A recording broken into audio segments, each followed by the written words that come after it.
حبيبه محمد وآله وصحبه أجمعين. أما بعد، وعن أبي هريرة وأبي سعيد رضي الله تعالى عنهما قال رسول الله صلى الله عليه وسلم: لا يقعد قوم يذكرون الله إلا حفتهم الملائكة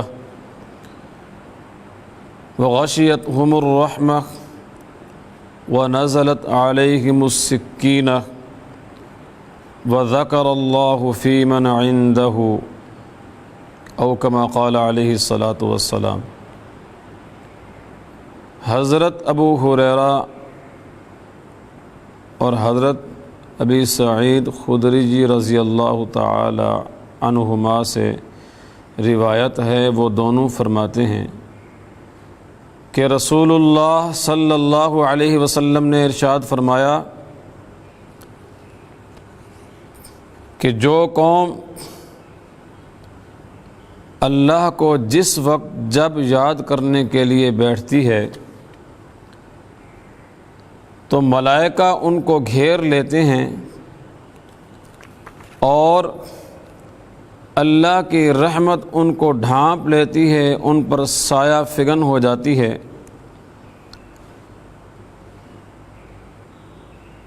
ان پر سکون اور اطمینان نازل ہوتا ہے، اور اللہ رب العزت ان لوگوں کا تذکرہ ملائکہ مقربین کے ہاں فرماتے ہیں۔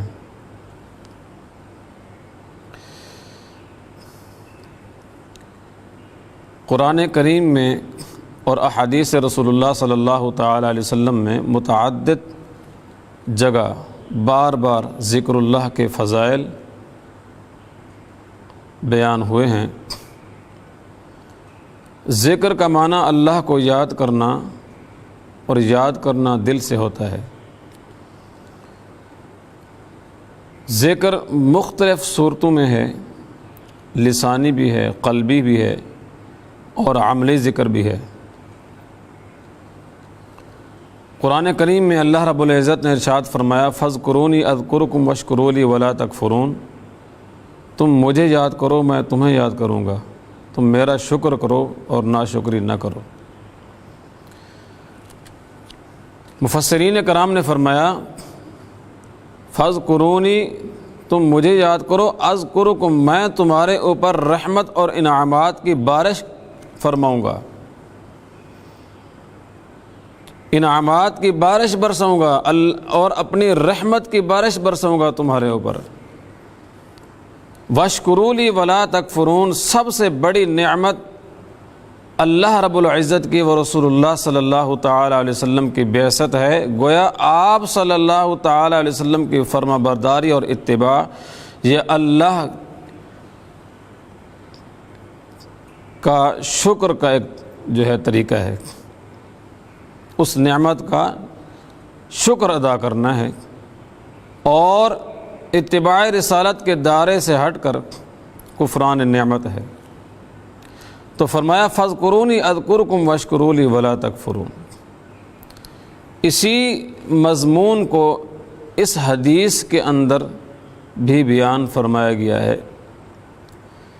کہ جو قوم، جو لوگ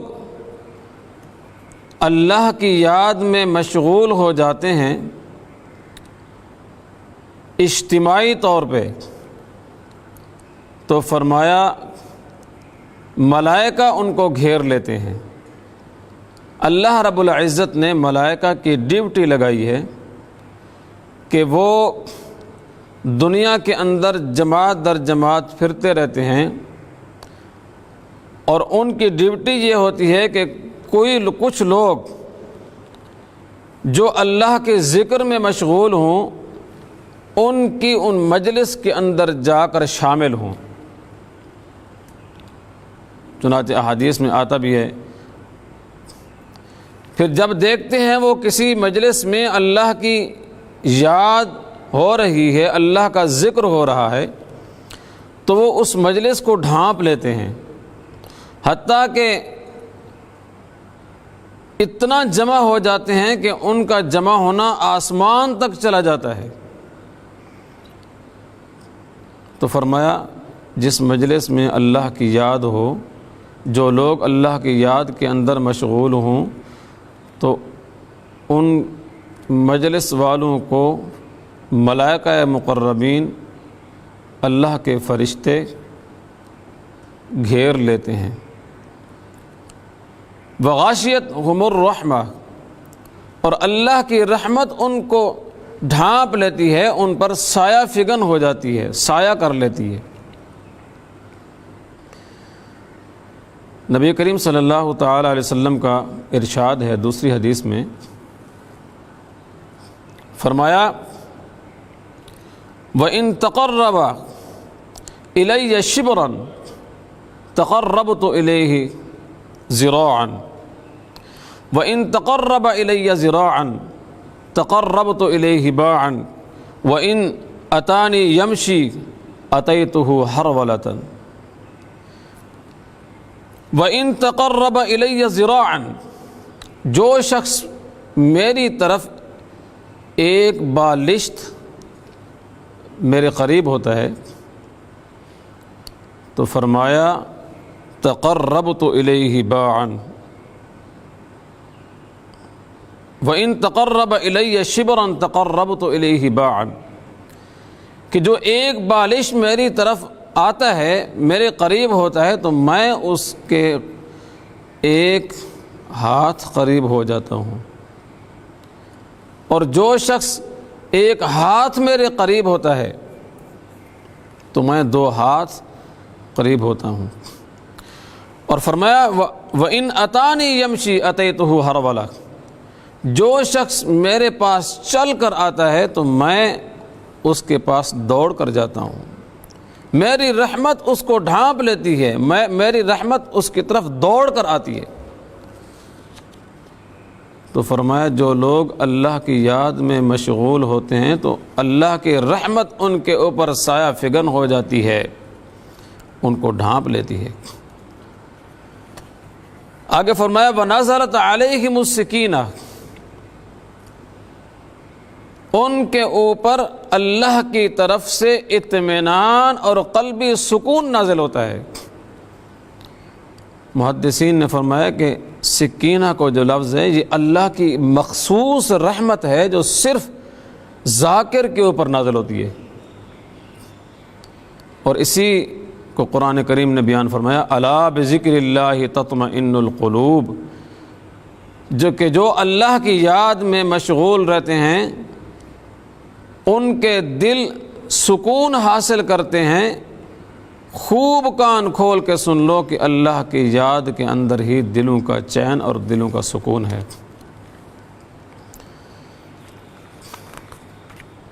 حضرت معاذ بن جبل رضی اللہ تعالی عنہ طاعون میں شہید ہوئے، تو جب موت کا وقت قریب ہوا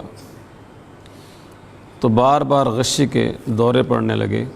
جب افاقہ ہوتا تو کہتے کہ یا اللہ تجھے معلوم ہے کہ میں تجھ سے بہت محبت کرتا ہوں۔ جب موت کا وقت بہت زیادہ قریب ہو گیا، بالکل نزع کی حالت میں ہوئے، تو کہنے لگے کہ یا اللہ میں اپنی زندگی سے محبت کرتا ہوں، لیکن اس انداز سے نہیں کہ میں کوئی دنیا کی لالچ اس میں رکھوں، کوئی باغات کے لیے میں نے کوئی زندگی سے محبت کی ہو، دنیا کی حصول کے لیے کوئی زندگی سے محبت کی ہو، نہیں، کہ یا اللہ میں نے زندگی سے محبت اس لیے کی ہے تاکہ تیرے دین کی خاطر تکلیفیں برداشت کروں، مشقتیں جھیلوں۔ اور فرمایا کہ میں نے زندگی سے محبت اس لیے کی ہے تاکہ ایسے لوگوں کی مجلسوں کے اندر بیٹھوں جو اللہ کا ذکر کرتے تھے۔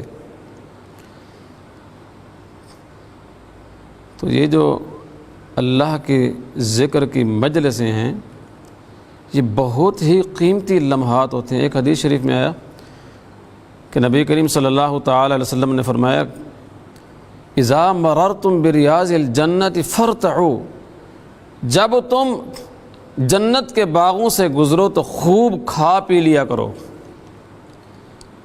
اس لیے فرمایا، صحابہ نے عرض کیا یا رسول اللہ وہ جنت کے باغ کیا ہیں؟ تو فرمایا ذکر کی مجلسیں، ذکر کی محفلیں، یہ جنت کے باغات ہیں۔ تو نبی کریم صلی اللہ تعالی علیہ وسلم نے فرمایا کہ جب تم ذکر کی مجلسوں اور محفلوں سے گزرو، اذا مررتم بریاض الجنہ فرتعوا، تو کھا پی لیا کرو، کیونکہ یہ جنت کے باغ ہیں۔ تو فرمایا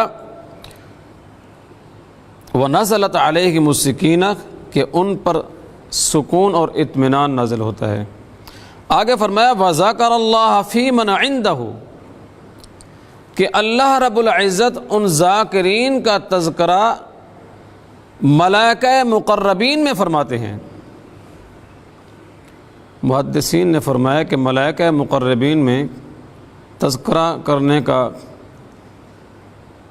مطلب یہ ہے کہ جس وقت اللہ رب العزت نے انسان کو تخلیق فرمایا تو ملائکہ نے کہا کہ یا اللہ،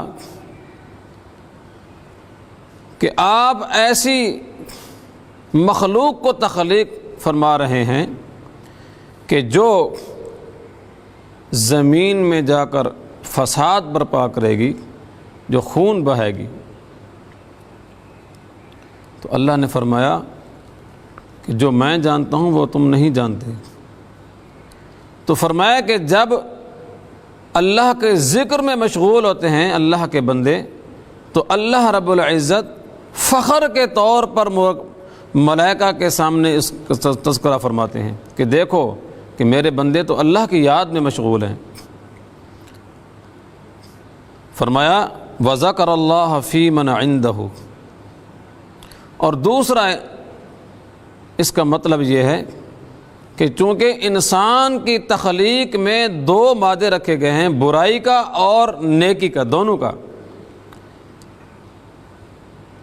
تو وہ نفسانی خواہشات کو روک کے اللہ کی یاد میں مشغول ہو جاتا ہے، تو گویا کہ ان ملائکہ سے بھی اس کا جو رتبہ ہے وہ بڑھ جاتا ہے۔ اس لیے اللہ رب العزت ان کے اندر فخر کے طور پر تذکرہ فرماتے ہیں جو اللہ کی یاد میں مشغول رہتے ہیں۔ تو فرمایا وَحَفَّتْهُمْ وَغَشِيَتْ عَلَيْهِمُ الرَّحْمَةُ وَنَزَلَتْ عَلَيْهِمُ السِّكِّينَةُ وَذَكَرَ اللَّهَ فِي مَنْ عِنْدَهُ، اللہ رب العزت ان کا تذکرہ ملائکہ مقربین میں فرماتے ہیں۔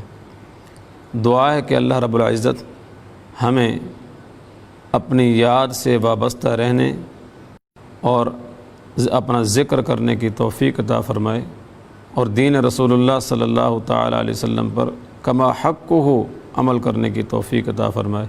وآخر دعوانا ان الحمد للہ رب العالمین۔